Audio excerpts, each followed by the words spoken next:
Hi, just a video about Celsius Holdings, which made a substantial move after consistently dropping in price over the period of the last 7-8 months. We can look at Celsius Holdings a couple of ways, but my favourite way to look at to start it as in days and to have a look at the effects to liquidity. As we've seen here in the red, Celsius has peaked in its liquidity and become very loose, and then we've had it price drop into a tighter, better held liquidity.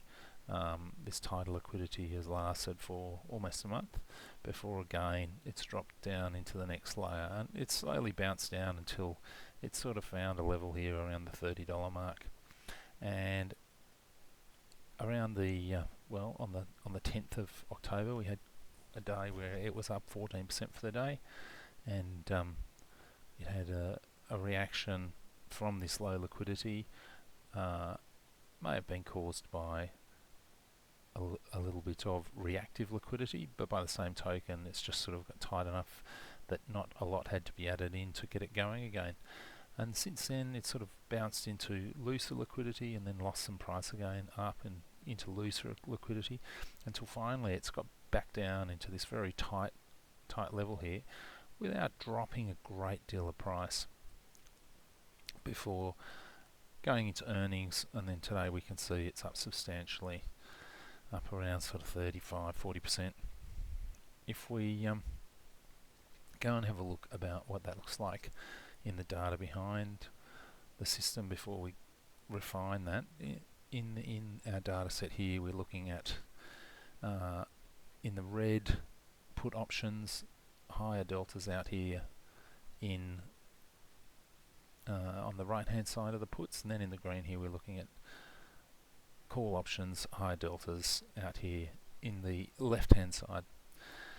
What we can see is we had an event on about the 17th, the last OPEX Friday, where we had a huge reduction in delta, and it's dropped the overall delta ratio down by about 20%. But if we look at the active part of it, it's had a bigger change. Its changes, sorry, I haven't clicked on that correctly. If we look at the active part, so the most active part, the strongest part, in the delta changes, we had very, very heavy deltas actually increase as they've dropped off the edge. And they dropped off the edge because on the 21st we've had 75% of the in-the-money options closed. And so what that closure did is we've had this sudden drop here of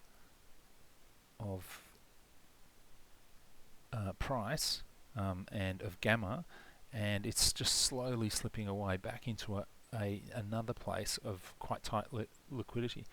One of the other things that we can notice in that position, we can see that last little bounce.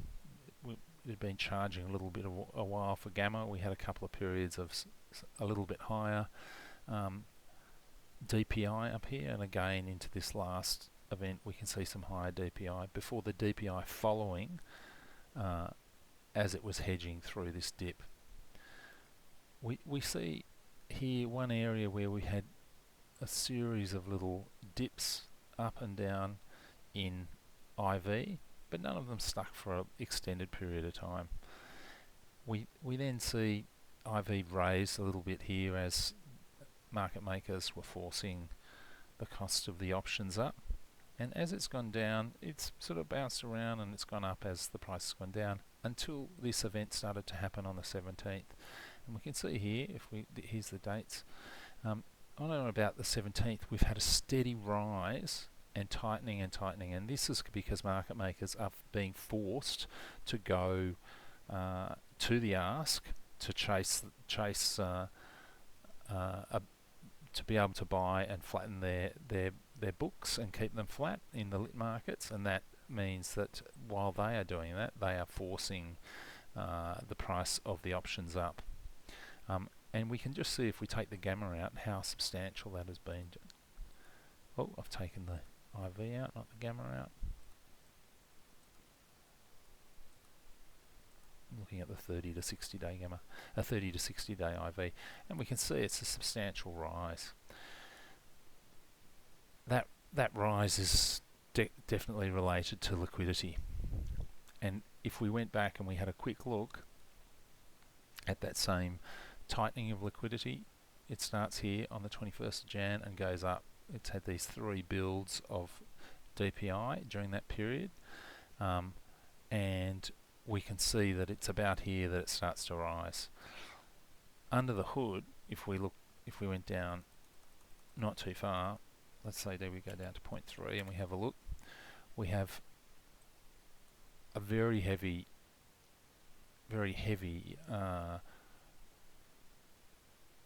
put positioning here, and we've maintained this very light but bouncing around a little bit call positioning, which has finally really started to strengthen very quickly and has pulled in this ratio very quickly back to the same sort of ratio it was when we started. If we have a look behind, this is looking at the same thing in a bigger setup. If we go and we have a look at the period at the moment, that we can see short dated. Difficult to see short dated. So this is 45 days to zero. It's difficult to see them as we come into OPEX because there's a lot of chopping and changing. If we look at that period, we can see that there was a substantial increase around the third of this short dated higher gamma options. And if we change that to IV, we'll just see very interestingly what's happened with the IV during that period as we've come in. So we've gone from normal occurrence of being 5 to 6, 3, the odd 5 over the whole period that we were looking at this stock. We can just see that we haven't had any period where market makers have forced the IV up so much. We can look, there's a 5. But what we can see in the last couple of days is as we've screamed towards this earnings, it's doubled, and this is a real sign. We could see it we can see it increasing here, but in the actual options, not at the 30 days, but in the bigger range into the 45, the in the money calls and the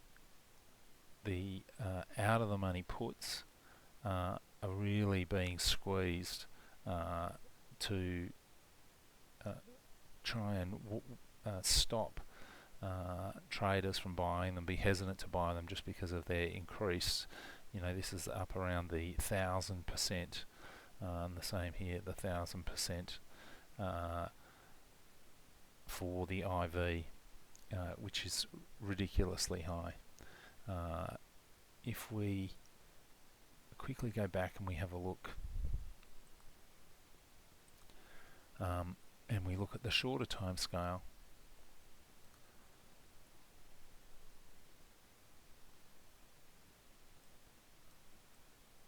we can see the event here around June when all of that gamma rolled off and it's bounced down, and as it's gone down, it's had these preceding tightening events as it's gone down until finally it's got to the top of a bounce, and then it's had 2 days of hanging around with a price gain of 14 or 15%, and we've got the reactive liquidity coming back there, and all of a sudden we've got a blast off that the market makers, the best they could do to hedge out the movement after market coming into the pre-market today is to hold that price at about a gain of 33%. So we had been looking at this, we had taken our eyes off it during the earnings this week, but I just wanted to show you how good it is to have nice tools that if you've got your eyes on the ball and you don't go to sleep at the wheel like I did in the last couple of days looking at this. I did warned everyone in our trading room about it about a week ago, that I could see something happening, and then I took my eyes off it. You can see that if you had seen it, you would have noticed that incredible IV, and realised that it might have been better to play it with stock, or to have searched the option chain for some less expensive options. You probably would have had to gone out into the sort of very low deltas, but even those would have gained incredibly in price if you managed to purchase them. Anyway, I hope that I haven't bored you and you've enjoyed seeing data from a different angle using liquidity, IV, and DPI to spot trades out of the usual over a long period of a drop. Thank you very much.